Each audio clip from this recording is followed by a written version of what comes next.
Let's go straight to the point. You have probably heard 1,000 recommendations on diet, exercise, but what if I told you that one of the most underestimated and surprisingly affordable strategies may reducing the risk of prostate cancer may be linked to something as intimate as your own sex life? Yes, I'm talking about how often you ejaculate. And today, let's face this issue ahead, without taboos. Hello, I am Ethan, and in the last 3 decades, I dedicated my life to male health, especially men like you who have come to a phase of life where prevention and well-being become upper priority. I know that the prostate is a source of constant concern, and my goal here is to be your ally, bringing clear and human scientific information so that you make the best decisions for you. In this video, we will unravel what science, including an important Harvard study, really says about the relationship between frequent ejaculation, whether by sex or masturbation, and reducing the risk of prostate cancer. Stay with me to the end, because we will not only present the data, let's understand why it could happen, and crucially, what it means to you today. But before we dived from this analysis, I really want to know, this link between prostate ejaculation and health is something you had already considered or heard. What is your first impression about it? Share here in the comments. Your perspective is valuable, and this is a safe space to talk openly. We're together in it. When we think of prevention of prostate cancer, you probably believe that the main focus is on routine exams and perhaps some care of food, isn't it? The idea that the frequency of ejaculation could have a direct impact on your prostate's health may sound more like a popular myth than as something based on serious scientific research. But the truth that science, through important studies, shows us is more surprising and hopeful.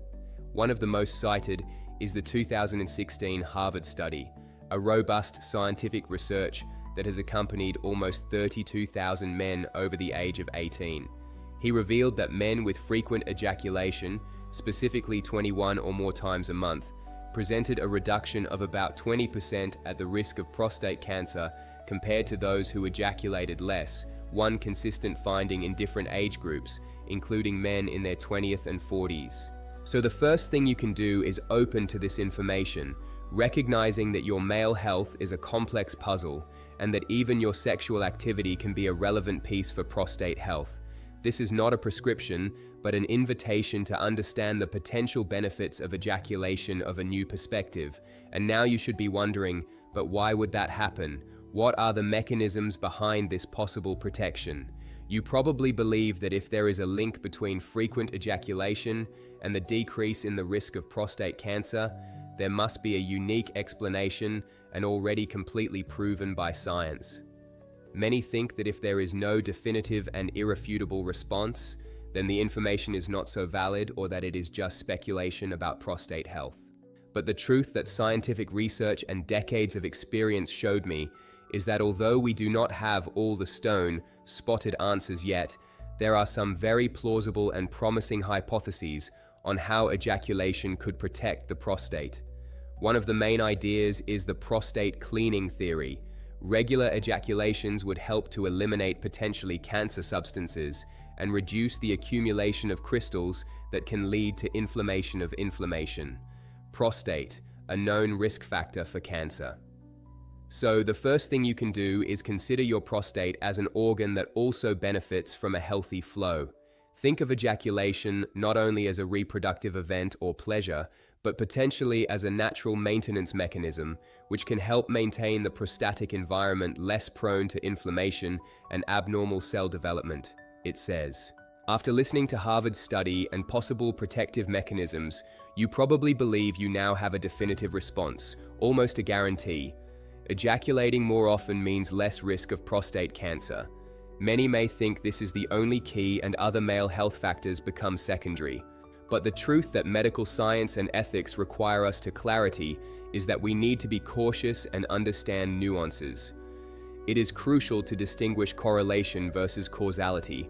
Study shows an association, but it does not prove that frequent ejaculation directly causes the risk reduction. Men who ejaculate more may have other healthy life habits that contribute to this result. In addition, not all scientific research points in the same direction. Some studies are conflicting or not conflicting. Some studies are conflicting or not conflicting. Some studies are conflicting or not conflicting. Some studies are conflicting.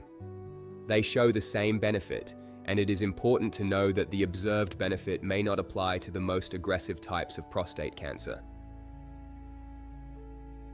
So, the first thing you can do is face this information as a valuable piece, but one of many, in the complex puzzle of prostate cancer and prostate health in general.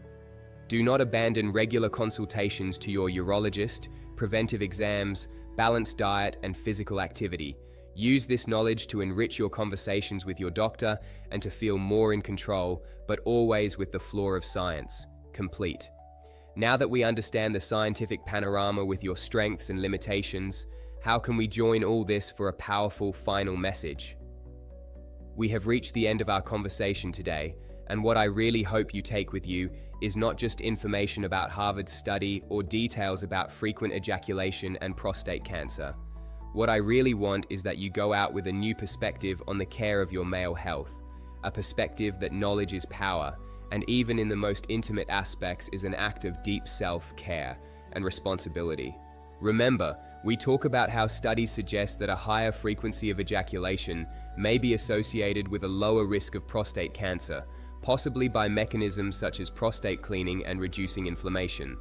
But crucially, we have also seen that science has its nuances, that correlation is not causality, and that this is a piece of the puzzle, not the unique solution. To talk openly, without embarrassment, and integrate it into a complete well-being plan. If this conversation has resonated on you, if you have brought some clarity or relief, I ask you not to keep it just for you. The biggest barrier we face in male health, especially after 60, is the silence. It's the hesitation to talk about what worries us, what it affects us. So if this message has resonated on you, not just enjoy the video, share it with a friend, a brother, a father, a man in your life who needs to hear that he is not too late to take care of himself and seek quality information. Let's break silence together. And of course, subscribe to more truths, more science, and more support on how to prosper after 60, the ways for a long, healthy life. Remember, your well-being journey is just beginning, and I'm here to walk by your side.